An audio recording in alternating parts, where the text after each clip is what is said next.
Hi everybody, thanks very much Dee, and welcome to tonight's webinar, and a special welcome to the team that we've got on the call as well to answer your questions over the course of tonight's session. So as Dee said, tonight's webinar is all about giving you some practical tips for record keeping to help you with meeting your requirements that are set out as part of the Red Meat Integrity System.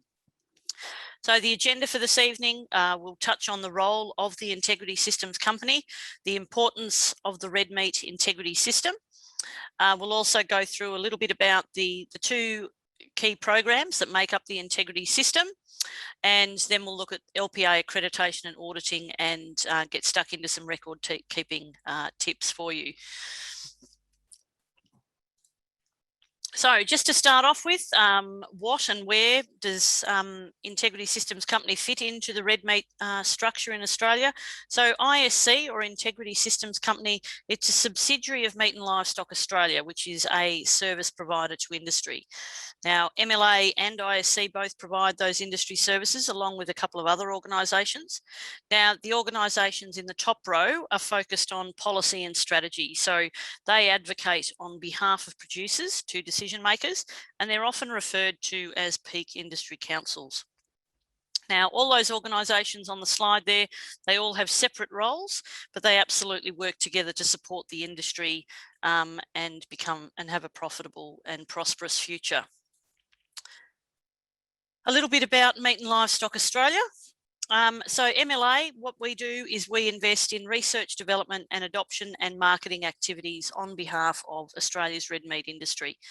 We do that by collaborating with the Australian government and the wider red meat industry and invest those transaction levies that are paid every time you sell livestock. They're matched by Australian government funds up to a certain point, and then they're invested in a range of initiatives that contribute to producer profitability, sustainability and global competitiveness. Integrity Systems Company, or ISC, on the other hand, we're responsible for management and delivery of Australia's red meat integrity system. Now, this system underpins consumer confidence in on-farm production and Australian red meat, and it covers and ensures that Australia's red meat is safe to eat and fully traceable.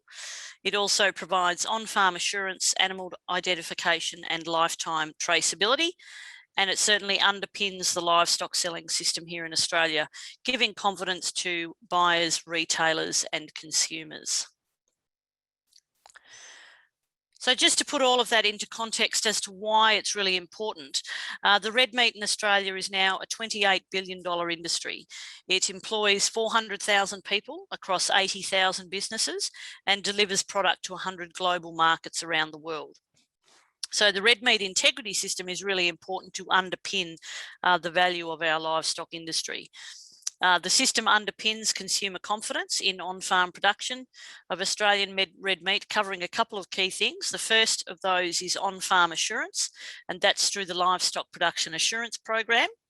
And the second is identification and traceability through the National Livestock Identification System. Now, this red meat integrity system, as we refer to it, the combination of both those programs, supports our domestic and international markets. And because of this, our red meat industry, our red meat products are trusted and highly sought after all around the world. Now, there are multiple producers and many properties that make up the Australian red meat or livestock sector. The integrity system really is about delivering one measure of quality, though, for that entire system. And it's really important to note that we all have a role to play to ensure that we stand by what we sell. So just as a quick refresher, as I said, there are two programs which work together to underpin our industry's food safety and traceability on farm, and therefore meet our customers' expectations all around the world. The first is Livestock Production Assurance, or you'll hear me refer to that as LPA. It's all about on-farm assurance, covering on-farm management of food safety, animal welfare and biosecurity. It's the tick of assurance for your product from producer through to consumer, and it demonstrates the professionalism of the industry and underpins our market access for Australian red meat. The other program is the National Livestock Identification System, or NLIS, and it's all about identification and traceability. It tracks the location of every animal throughout its life. It's mandatory for producers, and it's endorsed by major producer, feedlot, agent, sale yard and processor bodies, and it's underpinned by state and territory legislation. There's three other elements which make up the red meat integrity system. The first of those is what we call the Property Identification Code, or the PIC, and this is required for all livestock producing properties for both LPA and NLIS. PICs are managed independently by the state and territory departments of agriculture, and their incorporation into LPA and NLIS is the only way that traceability and food safety can be managed at a national level. The two other elements there are the LPA National Vendor DAC, and that's where on-farm assurance and traceability for livestock come together as they move through the value chain. And the third element there is record keeping for both LPA and NLIS, which is why we're here this evening. And it's those records that need to be accurate that underpin food safety and traceability. So when it comes to being part of the Livestock Production Assurance Program, it means that producers need to keep their online LPA account details up to date. They need to maintain your LPA accreditation. And to do that, you need to complete the LPA learning and assessment and do that accreditation process every 3 years. And accreditation gives you more options for marketing your livestock and means that you can access those LPA national vendor decks when you're moving livestock between PICs. Need to manage your livestock and property in line with the 7 LPA on-farm requirements, and we'll focus in quite a bit of detail on each of those this evening. But those 7 requirements are property risk assessment, safe and responsible animal treatments, stock foods, fodder crops, grain and pasture treatments, preparation for dispatch of livestock, livestock transactions and movements, biosecurity and animal welfare. You also need to maintain thorough records as evidence of livestock history and on-farm practices, and also be prepared to undergo an audit if requested. So LPA is an audited accreditation program. So as a producer who participates in the program, you agree to complete an audit when asked. And this is what provides that accountability from paddock to plate for you as a producer, but also it's that accreditation that the audited accreditation that meets those customer expectations as well, because they know that it's a transparent and rigorous program. Now, for the National Livestock Identification System, as a producer, there's a couple of key things that you need to do there. That's keep your online NLIS account details up to date. You need to order and use NLIS tags as identifiers for every animal on your PIC. The required tag types differ a little bit between states and territories, but basically every animal must be tagged with an accredited NLIS device and can't be moved to another PIC without one, including to another farm, feedlot, sale yard or processor. You need to record movements of livestock in the NLIS database. So all livestock transfers between PICs must be recorded by transferring the tags in the database.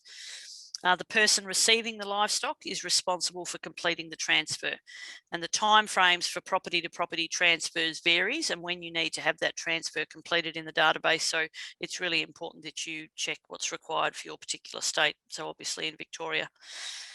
Now, all producers need to regularly check their own records against the database to ensure that those transfers have been completed.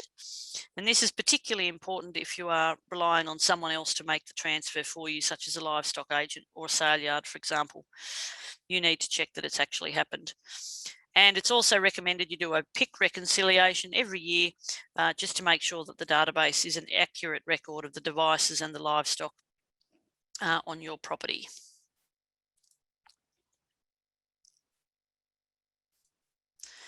In terms of national vendor decks, what do producers need to do? You need to maintain your LPA accreditation to access the NVDs.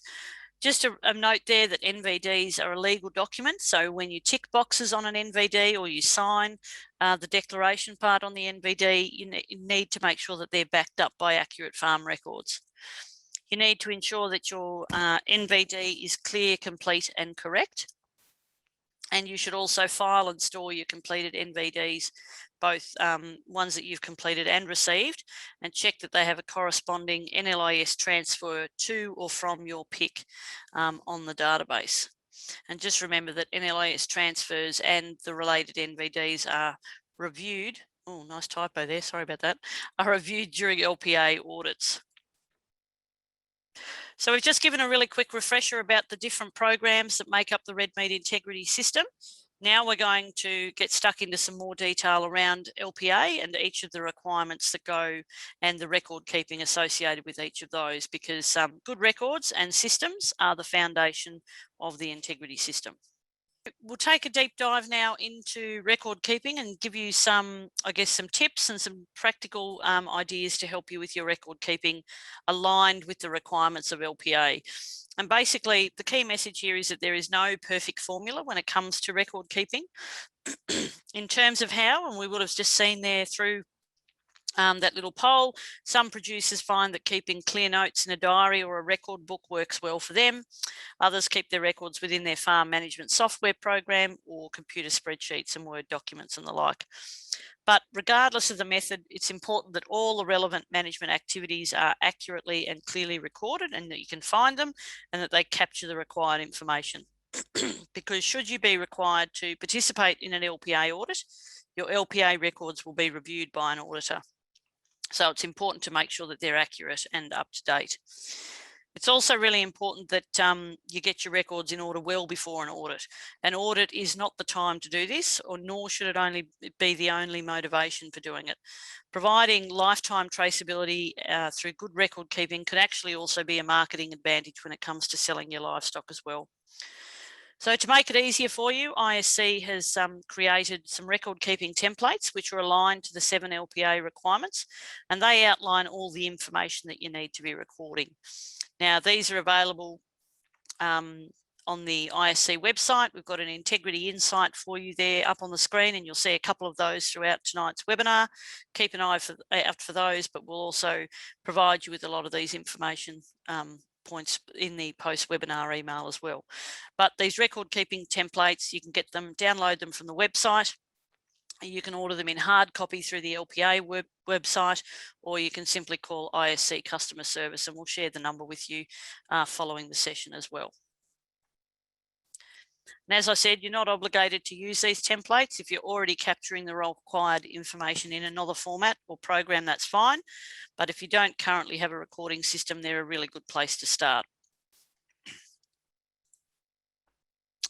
A recent change made to the LPA Service Centre now allows all your LPA documentation and your records to be saved directly within your producer account.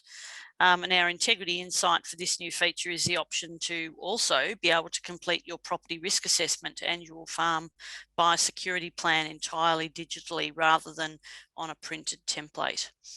So I guess there's a number of benefits for storing your information within the LPA Service Centre, that all your records are in one location, you can retrieve them at any time, and you've got easy access to them for auditing purposes.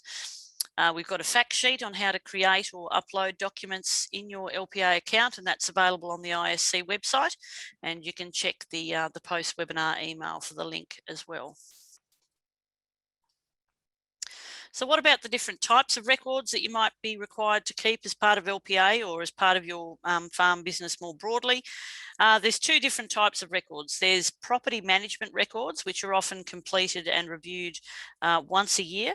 Now, these include the property risk assessment, the biosecurity plan, and the animal welfare certification.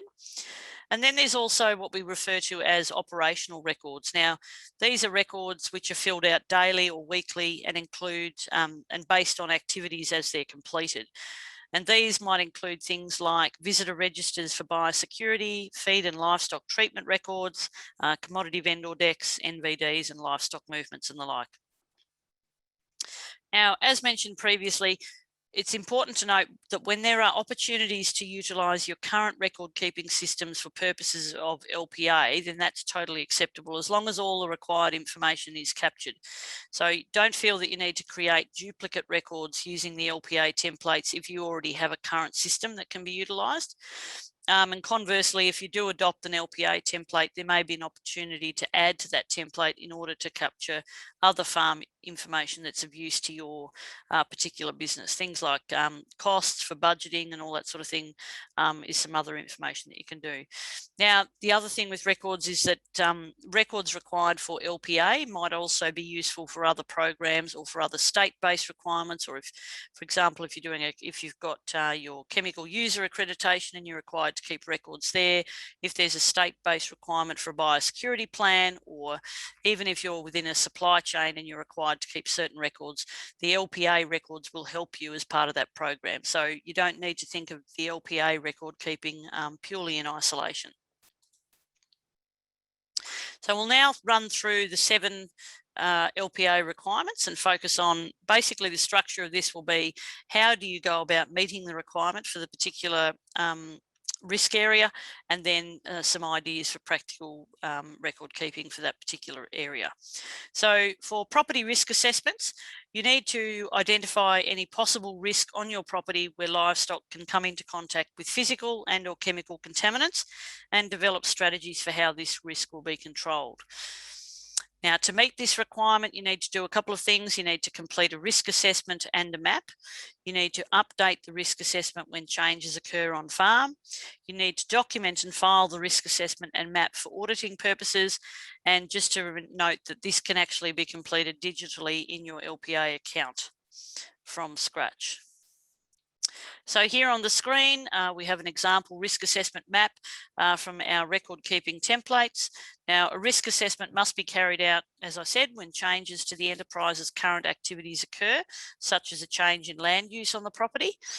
And it also requires that you mark on a property map suspect areas such as old yards and dip sites, treated yards, old rubbish dump sites, treated power poles and the like. And you can see that those risk areas have been marked as examples on the screen here. Here's another example from the ISC record keeping template where risks are documented and a description is provided of how the site is managed to eliminate the risk of contamination. So you can see the first example here is about an old rubbish dump. So the information that's being captured is the possible risk or the risk site. So that's the rubbish dump. The reason or the risk identified. So obviously within this rubbish dump, there are old chemical drums and batteries. Then you might have done some further analysis, or you have some extra results that can add extra information, I guess, about the risk. So here we've had some soil samples done that have shown up a dieldrin and a BHC readings. And then there's a brief description of how the site is being managed to eliminate the risk of livestock contamination. So the information there is that the rubbish dump was fenced out in 2005. So you would simply, based on the information you've captured within the map, you would then also provide a little bit of extra detail here on this documentation. The next LPA requirement that we'll take a look at is biosecurity. Now, the biosecurity requirement was introduced in October 2017.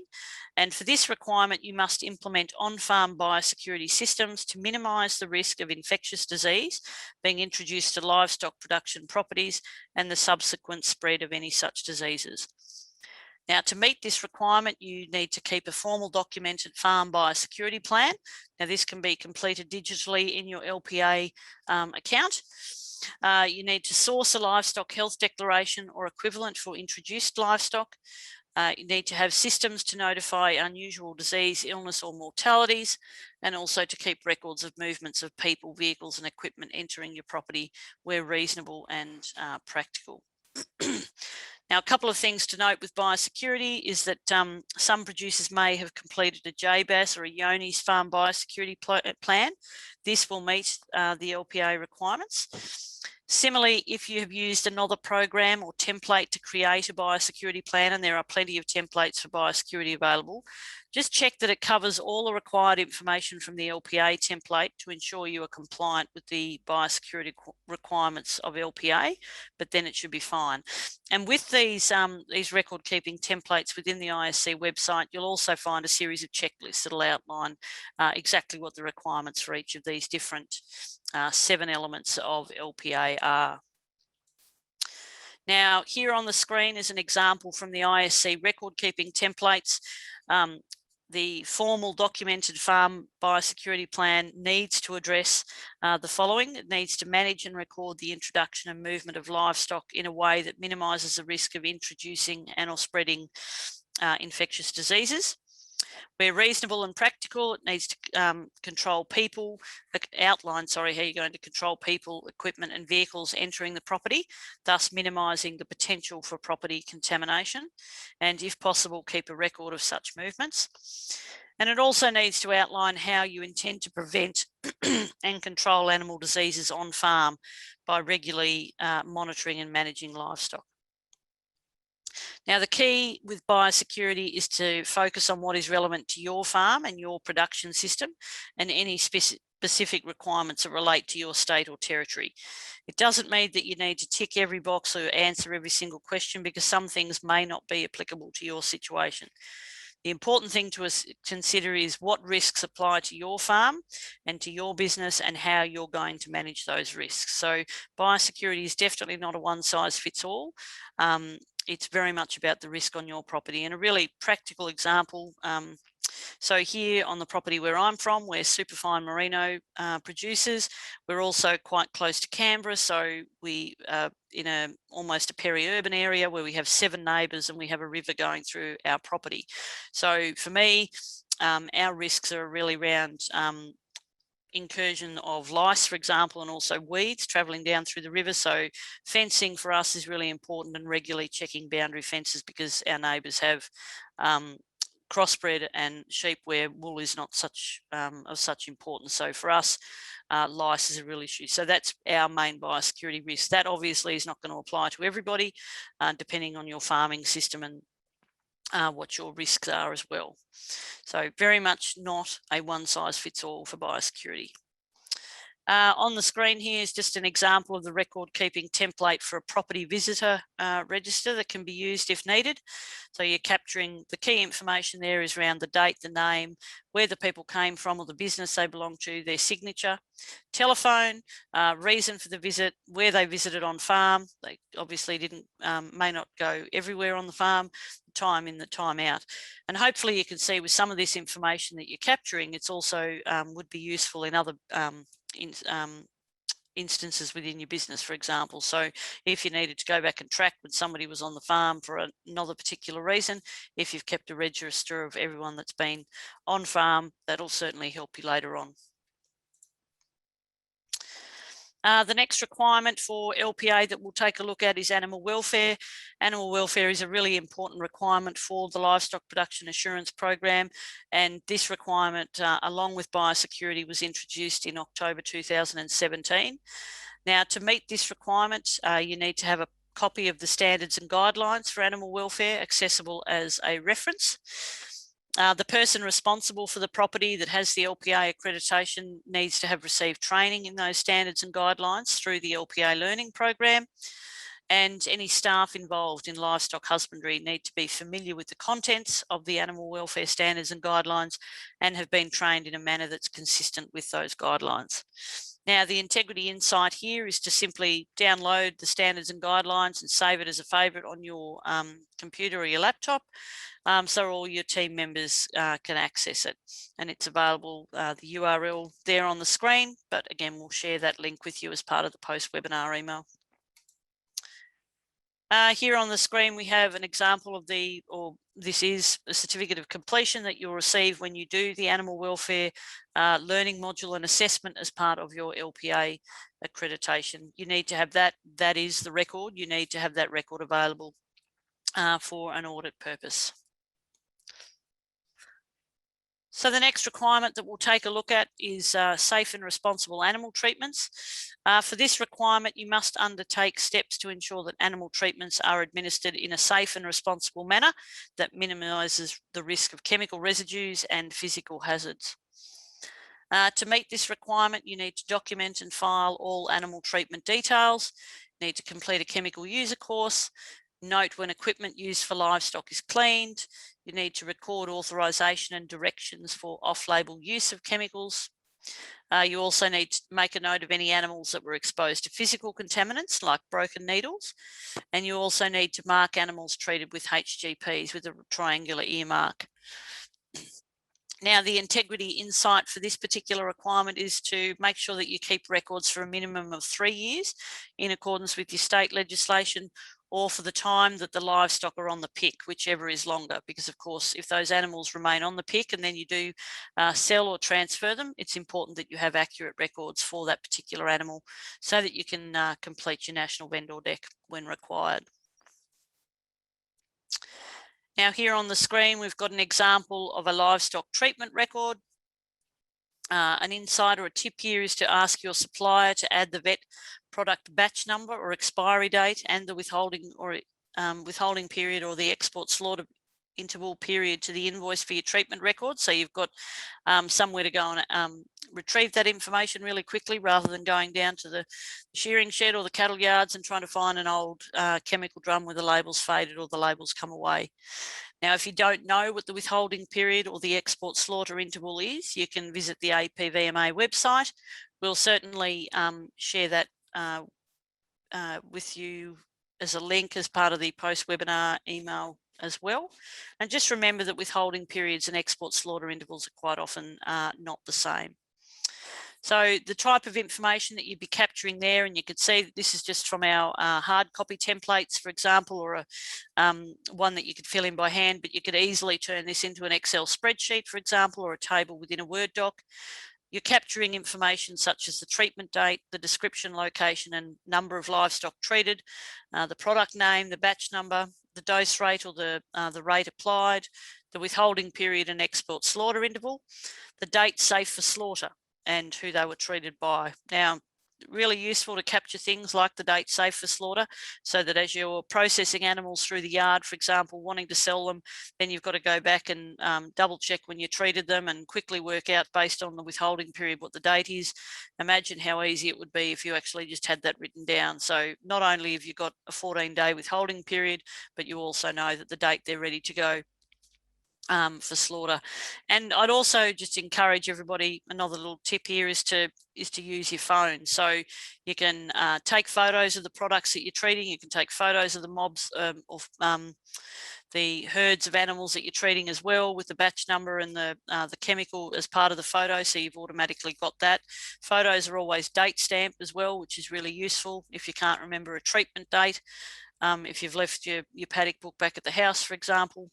And certainly you can use things like the notes function on your phone, or calendars as well, to mark in the calendar when an animal would be safe for slaughter and is out of a withholding period, and set an automatic reminder in your phone. So we've all got smartphones, or most of us do, and a lot of those features you don't rely on internet connectivity as well, so you can do it offline while you're out in the paddocks.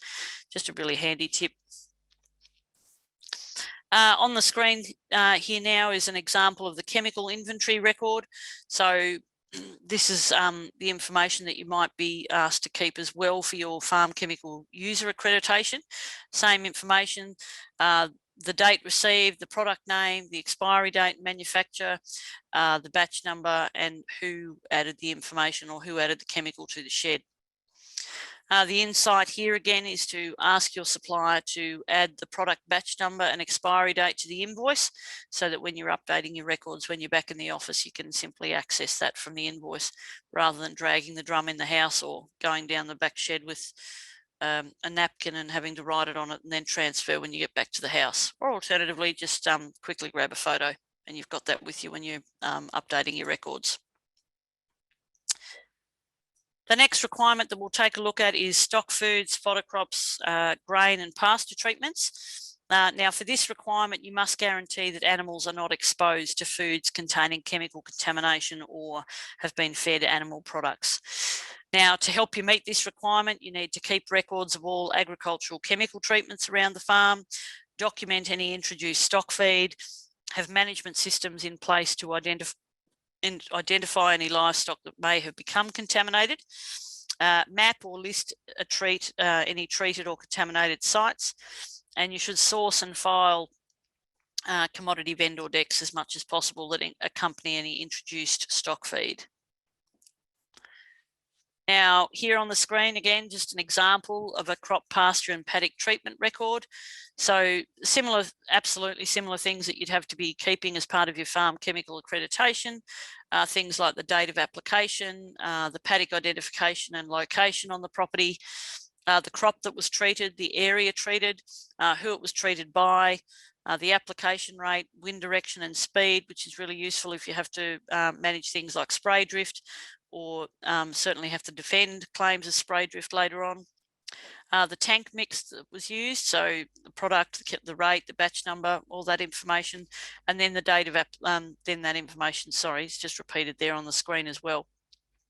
This type of information is also, as I said before, useful broader than the LPA. So, for example, would be really helpful if you were having to manage work health and safety requirements as well. So you could go back and look at particular staff, for example, that might have been treating or applying chemical, or a contractor and things like that if you ran into problems as well. So record keeping just helps you better manage some of those risks on farm.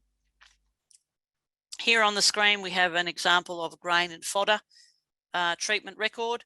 So things like when grain and fodder is brought onto the farm, or if it's treated, sorry, the application, the location, what it was treated with, how much was treated, the application rate, and again, who's doing that, and of course, information about the chemical that was used at the time. The example on the screen there now is around introduced stock feed and a record of that. So the information here that you would be capturing is the date that the feed was brought in, what it was and how much, where it came from, so the origin, the commodity vendor deck number or the equivalent reference number if it's available, any residue analysis or certificate that's available, or if you've had any further testing done, where it was stored, and again, who it was signed by the person that took and made that record for you. The example on the screen there now is a livestock feeding record. So similarly, again, what the feed stuff was, where it was stored, what mob it was fed to, the feeding period, so from start through to finish, and then the person responsible for the activity on a particular day or over a particular time frame. For example, here again, this sort of information would be really useful for managing things like work health and safety, but also would be really useful if you added additional information such as cost. So you could look at gross margins or cost of production and things like that, in terms of particularly for different mobs or different grades of stock on the property, and would be really useful in a drought or a feedlot confinement seeding. Confinement feeding scenario. Now, as I did mention around commodity vendor declarations, all introduced stock feed should be accompanied by a commodity vendor deck to guarantee that the feed purchased is safe from any chemical contamination. Now, the commodity vendor deck needs to provide details of the chemical used to treat the commodity, the rate and date of chemical application, and any relevant withholding period or export slaughter interval that was shown on the chemical label. Now, we do hear quite often that it's quite hard to get, or you don't receive a commodity vendor deck. Then you need to assess the risk of that and then keep a record of that risk if you are able to find it. Alternatively, you can have a sample tested for residues, but when it comes to filling in your national vendor deck, if you're not sure of the history of the fodder that was fed to the animals, then you can apply a default 60-day withholding period to that product. Now, we will include a link to the commodity vendor deck in the post-webinar email, and you'll be able to get more information on our website as well. Now, the next requirement that we'll look at is preparation for dispatch of livestock. Now, for this requirement, you must guarantee that livestock are fit to transport and ensure that they experience minimal stress and contamination during assembly and transport. Now, how do you meet this requirement? You need to ensure that the livestock are fit to load. You need to record transport details, including vehicle rego and key times. You need to document and file the LPA national vendor decks. and you need to record reports of animals which may have been exposed to any physical contaminants. And the really obvious integrity insight here is to keep a copy handy of is the animal fit to load, or the fit to load guide. Now it's a really handy document that can go certainly in the glove box. Got some great pictures there around, and a fair bit of clarity around what is acceptable, particularly in sale yards, for example, around cancers and injuries and things like that. And then also really helpful in terms of condition scoring and what is acceptable, particularly in dry conditions, with the different classes of stock as well. So here on the screen, we also have another another example, sorry, of keeping your dispatch records. So this would be the information you would keep here is basically the date, the number of livestock, the description, breed, sex and age, date and time of yarding, the date and time of dispatch, and any comments there. Now, again, having all this information in one table as compared to flicking through national vendor decks, for example, might be really useful at tax time when you're trying to do your livestock reconciliation, and you know sort of what's gone on, what's gone off, and the like, as will be a couple of the other templates, which I'll show you in the next couple of minutes. So the next requirement we're going to take a look at is around livestock transactions and movements. But okay, so what we'll do now, we will take a look at this livestock transactions and movements. Now, for this requirement, basically, you must guarantee that animals sold are not exposed to food safety hazards and that they meet all traceability requirements should a safety issue occur. Now, to meet this requirement, you need to record all purchases and sales. You need to keep all copies of your national vendor decks. You need to record the vendor's name, the address, and the PIC. Record the livestock details and the description of the movements. Keep records of all animals purchased while within a withholding period or an export slaughter interval. And you need to document animals that may have been exposed to any physical contaminants. Now, the biggest tip to stand by what you sell, particularly in relation to this requirement of the LPA, is to fill in every LPA NVD correctly. And the aim is to make sure that every NVD is filled out so that it is clear, complete, and correct. Now, the questions in Part A, which makes up the majority of the NVD, are often where producers need a bit of a hand. Now, these questions are about the animal's history. This information is crucial for food safety and market access, so it's really important here to stay on the safe side. And if in doubt, tick yes and check your records to be sure. Now, that's particularly the case for questions 1 through to 8. Now, that's apart from the question about livestock ownership. Now, if you bred the livestock, then you need to tick yes. If you purchased 1 or more animals within that consignment covered by that national vendor deck, then you tick no, and you need to indicate the most recent date of purchase. Now, sometimes the consignee and the destination may also be different and have different property identification codes, and it's important that you identify this on the NVD. In the consigned to section, you must record the full name and address of the person and or the company that the livestock are being consigned to. And as I said, in some instances, the address given might be different to the actual physical location. So a really good example of that is when you're transporting livestock to be sold at a sale yard. So the consignee then would be your livestock agent and the destination would be the sale yard location. Now, there's lots of tips on filling in the NVD so that it's clear, complete and correct, including a couple of really handy animations, and we'll share those with you after the webinar. Now, the final step for Part A on the National Vendor Deck is the declaration.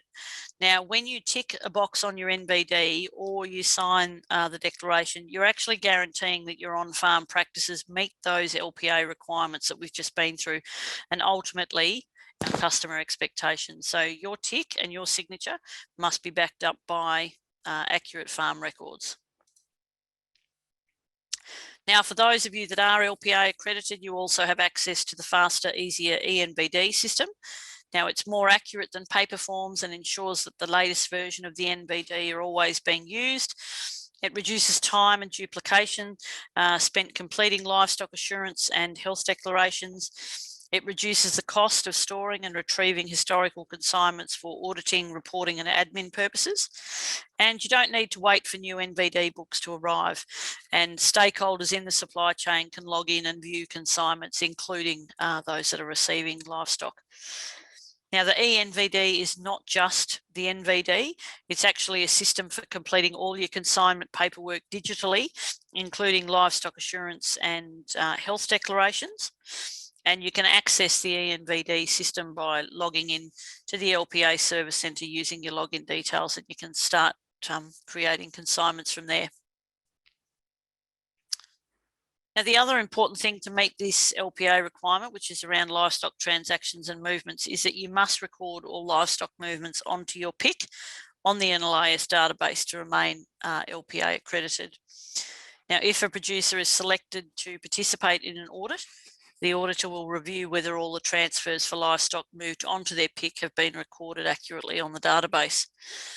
Now, the integrity insight here is that state legislation also requires that the buyer or the receiver of the livestock completes the transfer on the database, and penalties may actually be imposed by your state and territory for failing to complete those transfers as required.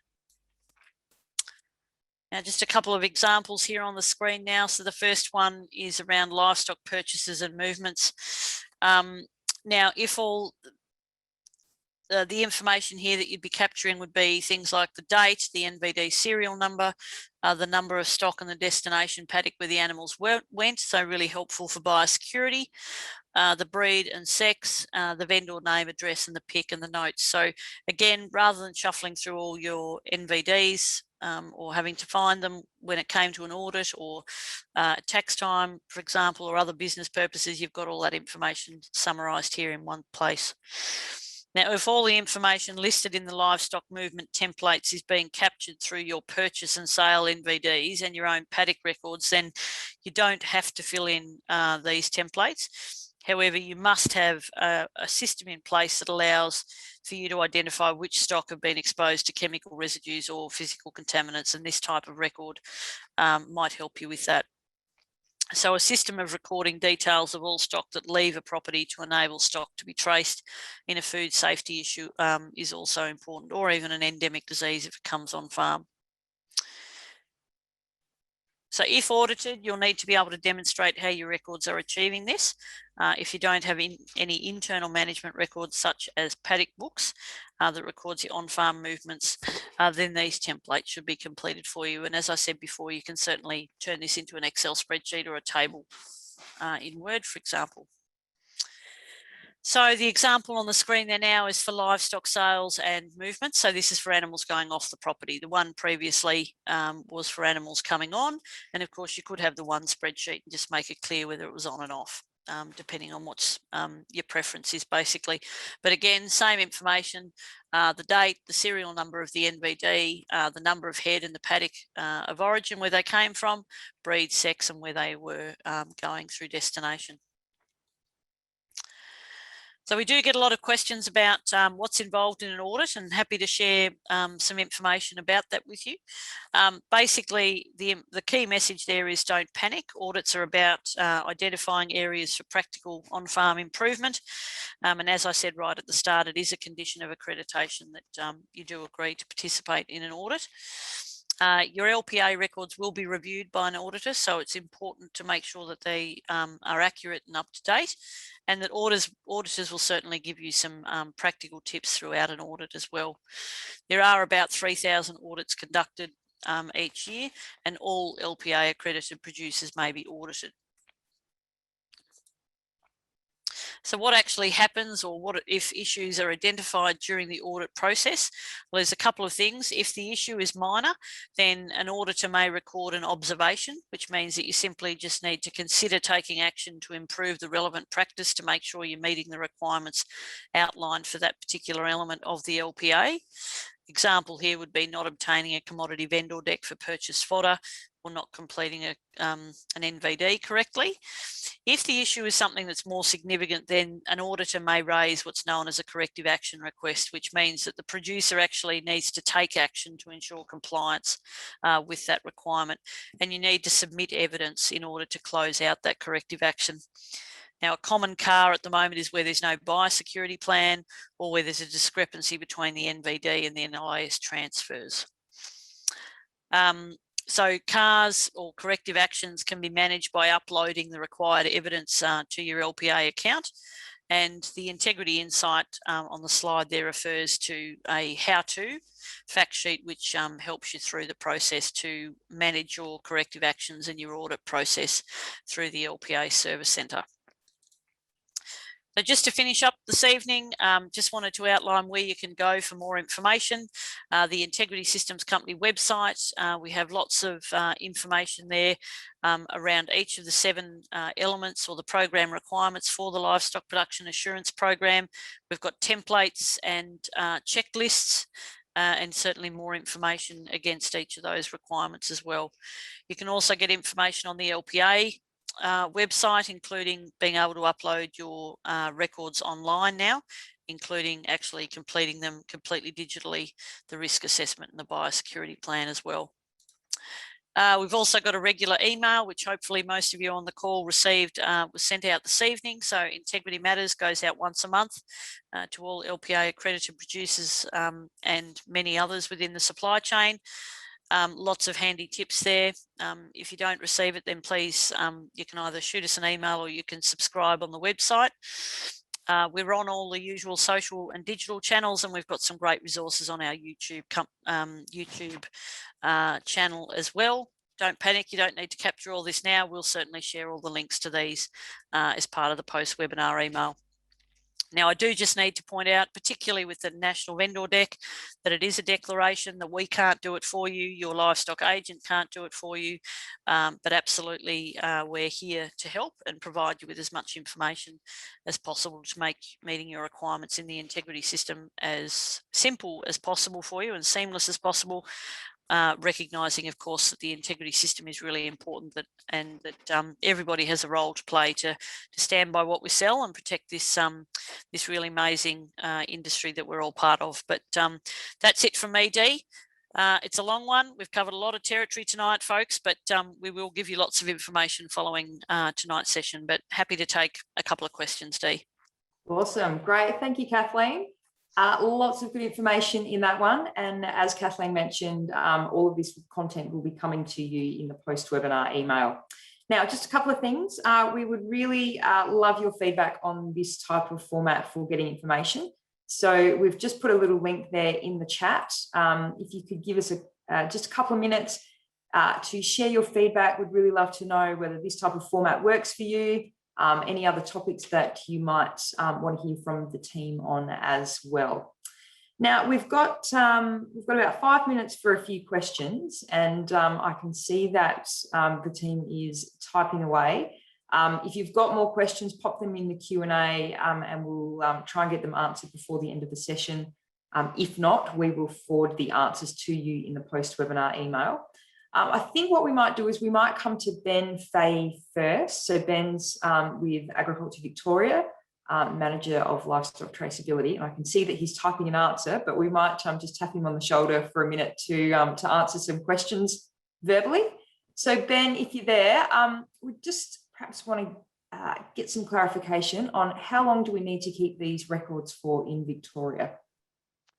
Yeah, thanks, Deanna. For records for producers for vendor declarations, when you complete one or you receive one, you need to keep those for 7 years for livestock movement records. So, and that can be, as I think was seen in some of the questions, it can be, if they're completely electronic, it can be on the NIS database electronic, or you keep paper-based records or scan them and keep them recorded on your property. But 7 years for any NVDs that are completed and any NVDs that you receive for livestock coming onto your property. Excellent, thanks, Ben. Now, also in the pre-registration questions, we had a lot of really good ones. We'll perhaps just put a couple to you just quickly. One of the questions was about how to use EID for lambs born on property with regard to the NLIS database. Are you able to make a comment on that one? Yeah, and look, hopefully I've got the intent of the question right. So when EID tags are used in lambs, those tags will already be recorded to your property pick. So when you order tags in Victoria, you order through the either a rural retailer or through the department ordering process. The tag manufacturer will list or allocate those tags to your pick. So it's just a simple matter of putting them in the ears of the livestock, lambs in this case, and you don't have to do anything else. It's only when you introduce animals that you need to do a property movement unless they've come from a sale yard. So hopefully that answers that question. Excellent, thank you. And then one of the other questions that came in was about whether AgVic contacts livestock agents about not recording NLIS transfers correctly. Yeah, certainly it's a really good question. We do find a lot when we're investigating property or missing property transfer transfers. We find that a lot of the time the agent has done an excellent job and been out and scanned the animals. For some reason that movement hasn't been recorded on the database. So we do always remind producers, as Kathleen said, to check their database and verify with the agent that that in fact they have done the transfer if they've indicated they're going to do it. Ultimately, it's the responsibility of the receiver or the owner of the animals they're going into their property.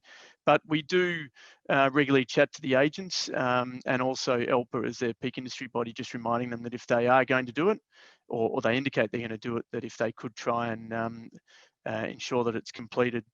And certainly we see agents do an excellent job. They're by far the majority of property movements are done by agents on behalf of their producers, so they do a good job. But it is well worth a producer ensuring that the agent has done it, either on their database or confirming with the agency in question, just to make sure so that our AgVic staff don't turn up and have to ask them some hard questions about the missing property transfers.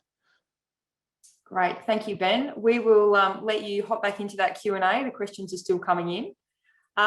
We might have a chat with Emily Duncanson from ISC. So Emily looks after the ENVD.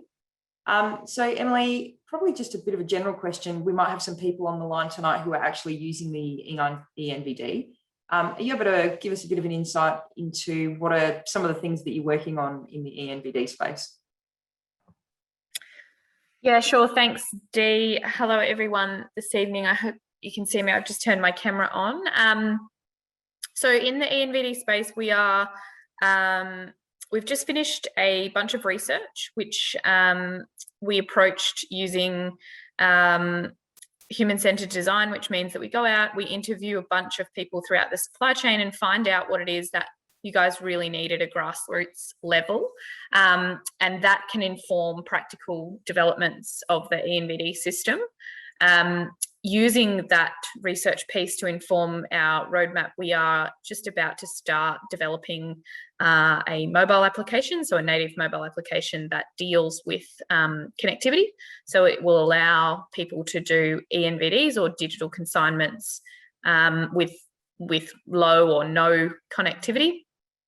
And we also will be dealing with a bunch of challenges that the industry faces around receiving information ahead of time, and things like the common friction points for users at the moment, like the pick search and a few other things for ENVD. But I guess we are constantly improving the system, and it's all based on the feedback that we receive from our users and from industry in general. So if you do have livestock to consign, ENVD's free, jump on it, have a crack, and by all means let us know how you go, because we're definitely on a steep trajectory to make it a really great experience and a useful system for you.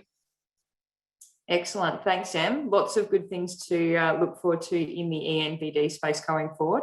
Also, a bit of promo, we actually have our next webinar coming up next month will be a deep dive into the ENVD. So we'll take a look at how you use it and how it can create some real efficiencies for you. So we will send a link in the post-webinar email for you to register for any future webinars that ISC is going to run. So we're just going to let the ISC team finish up those questions that are in the Q&A at the moment. Kathleen, we might come back around to you if that's okay, just with a couple of questions.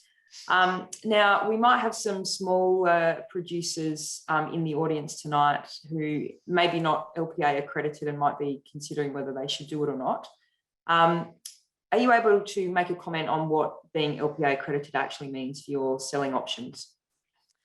So yes, thanks, Dee. So LPA accreditation means a couple of things, and it does depend on the state that you're in. So LPA, most importantly, I guess, probably gives you access to the national vendor deck, which is also a waybill, and depending on the state or the supply chain that you're selling into, it might actually be a requirement that it is the LPA national vendor deck that is being used. So that's the first thing, but then also there are, as I said, there are a number of supply chains that will require that you are LPA accredited to accept your livestock, and therefore will also need that NBD. I think that apart from that, the LPA also is a really useful tool on in terms of how you manage your property and your livestock to make sure that you're meeting standards that are expected by our customers all around the world. Now, does that matter that you're a small producer? Well, absolutely not. I think that everybody that is, regardless of their size or their scale or the number of head that they're producing, or even whether or not they're producing, say, wool sheep, for example, or seed stock animals, so stud animals that they don't necessarily believe that they're producing food. But everybody that's in the red meat industry, everybody that is a livestock producer is a food producer at some point. All those animals will end up in the food chain. So therefore, it is important that you are able to demonstrate that you manage your livestock and you manage your property in a way that will meet those customer expectations, either here or overseas. So it is really important, but we do recognise that small producers in particular may not interact with the integrity system particularly often. So by that I mean they're not selling many animals a year, so it might be a little tricky to be, or they may not remember how to jump onto the NLIS database and just do a transfer or use the ENVD. We've got plenty of resources available to help, and you can always contact the Integrity Systems customer service team, and that service has recently been extended and is actually available from 8 a.m. to 7 p.m. Monday to Friday. So there's lots of help there for people that may not be familiar, either new producers or small producers that don't do things as often as some of our bigger producers do. Great, thanks, Kathleen. And last question of the night, just while the ISC team are finishing up the answers in the Q&A. Now, if you are new to this and you might be finding all of this a little bit confusing and maybe a bit overwhelmed and not sure where to start, what does ISC recommend? ISC would recommend as a first point going to the ISC website, looking clearly at the what the requirements are for the livestock production assurance program. So those 7 requirements, checking out the checklists, checking out the details around what's required, and starting to use some of those templates. And then there's lots of resources that will be pointed to either through our YouTube channel or online. But honestly, super proud of the post-webinar email, which will come out tomorrow. You'll find that it really is your one-stop shop for everything that will absolutely get you started, from both a state requirement and also a national requirement through ISC. So I'd start with waiting till tomorrow or the next day. You'll have a recording and you'll have lots of links and information, but a really great team as well that will is always just only an email or phone call away, but the website is a great place to start.